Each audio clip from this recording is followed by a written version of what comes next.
Welcome to 3 Minute Pro. This is the Nikon S3, which is a rangefinder camera that was introduced by Nikon in 1958. It competed with the Leica M series rangefinders and it was built to similar quality. Along the top plate you can see the wind on lever and the shutter release.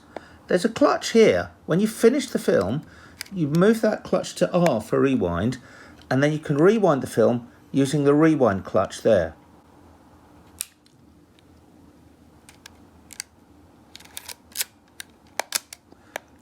Next along is the shutter speed dial. It goes from 1 second to 1,000th. There's B and there's T for time exposures.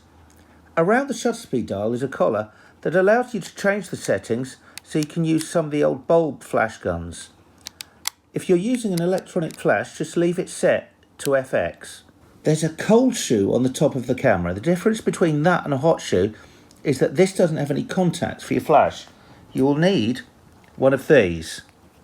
This will slot into the top of the camera like that, and then you plug this into the sync socket.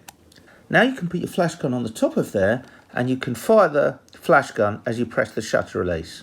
On the bottom of the camera is this dial. It just reminds you of the ISO speed for the film. It doesn't actually map to any built-in light meter, it's just a reminder. There's a tripod socket there. This control here allows you to remove the bottom of the camera to put the film in.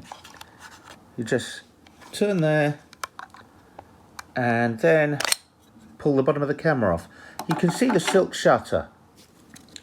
Take your film, pop it in there, pull this across and stick it in one of the slots here. Wind on a frame. Pop the camera back on.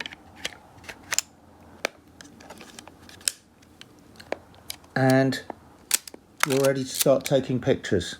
There's a self timer here and an interchangeable lens. You just pull this clip down and turn and the lens comes off. You match up the red dot that's sticking out with a red dot on the camera and then turn and it's mounted.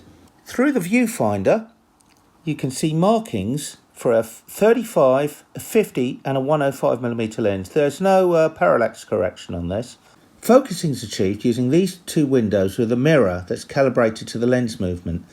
As you focus the lens, the two images will overlap, and when they overlap perfectly, your image is in focus. A coupled selenium cell light meter was available for the camera.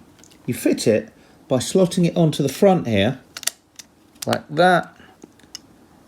As you change the shutter speed, it will change on the light meter as well. As this is now about 60 years old, you're unlikely to find one that works. The Nikon S was the basis for the Nikon F. It just had a prism finder grafted onto the front of it. So in a sense, the Nikon S3 lived on until the late 70s when the Nikon F3 was introduced. By the early 60s, the Nikon F SLR had become predominant, and so their rangefinder cameras were dropped, giving way to the Leica M for the professional market. However, for the year 2000, Nikon retooled their factory to produce a Millennium edition of the camera. If you find one of these cameras in good condition, you'll find it fun to use, and the f1.4 50mm lens is very good quality. It's a solidly built camera that can take great pictures.